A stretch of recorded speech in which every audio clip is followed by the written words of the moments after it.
History sighs and repeats itself, Ralph Waldo Emerson said.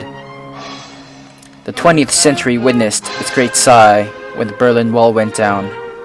Scholars of the grand narrative loved drawing an equation mark between the fall of the Berlin Wall and the Cold War coming to an end. However, did it actually come to an end? Are we living in a world free of ideological warfare? History repeats itself. The United States and the Soviet Union's war may have ended, but it has left behind their secret twin babies, North and South Korea, in the cold battlefield. What is, or what has been the cause of this nonchalant quagmire? Is this continuing Korean War really a purely civil war?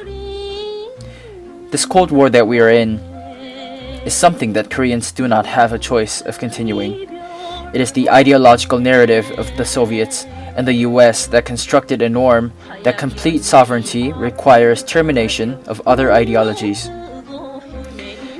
From the end of the Japanese colonial rule, Korea was quickly cut in half for the sake of trusteeship rule.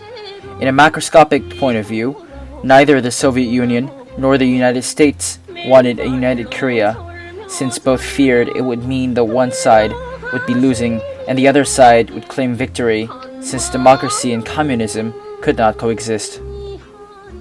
As a consequence, the Soviet Union and the US supported tons of commodities and invested tremendous amounts of ODA packages to North and South Korea. To them, Korea was and has been the most strategic geopolitical forefront of their Cold War.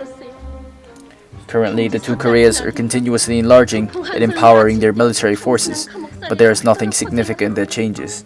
Hence, such consumptive and ineffective standoff since the 1950s has been somehow fixated into a quiet, invisible, and almost pathetic quasi-warfare. Destitution manifest in the North Korean society has made its government very politically unstable. Hence, such instability has lowered the likelihood of reunion, with the turning point being the late 1990s when North Korea experienced its biggest famine. The problem is Russia's irresponsibility.